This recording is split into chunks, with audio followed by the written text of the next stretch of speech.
Lynx whiteboard instructional video, we're going to look at the pens, art, and text tools.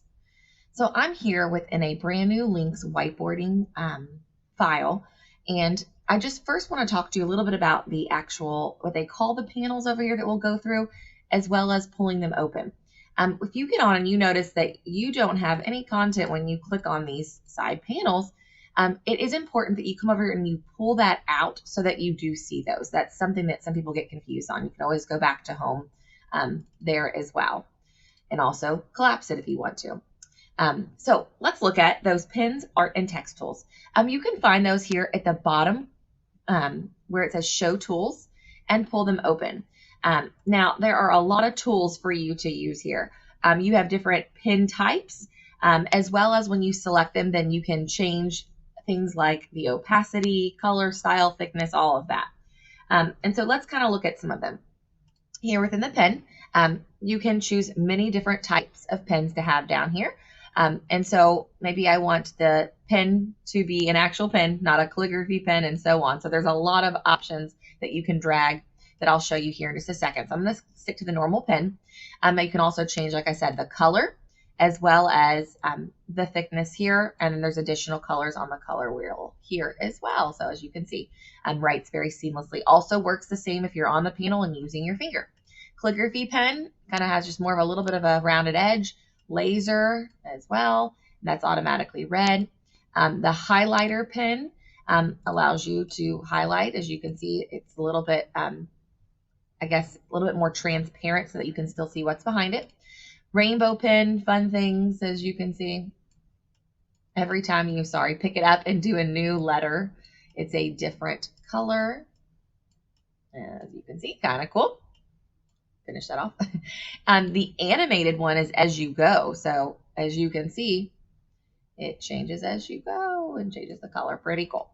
And then for more instructional uses, we also have things like the handwriting recognition pen.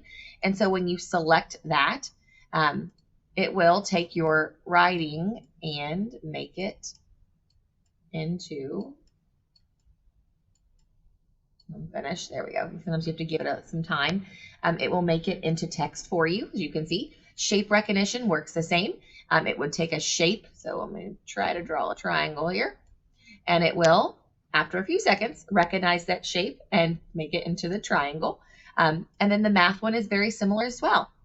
I can write an equation, and it will interpret that into text for me.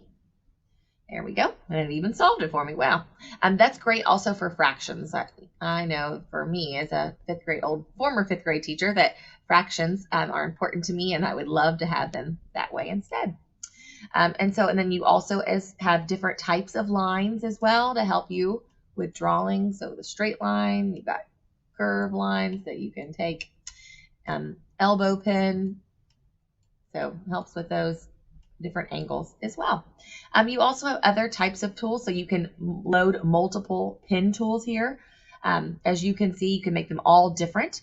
You've got your eraser down here to erase when you're finished. Your palm still works as well, though, if you'd rather use the palm. There we go.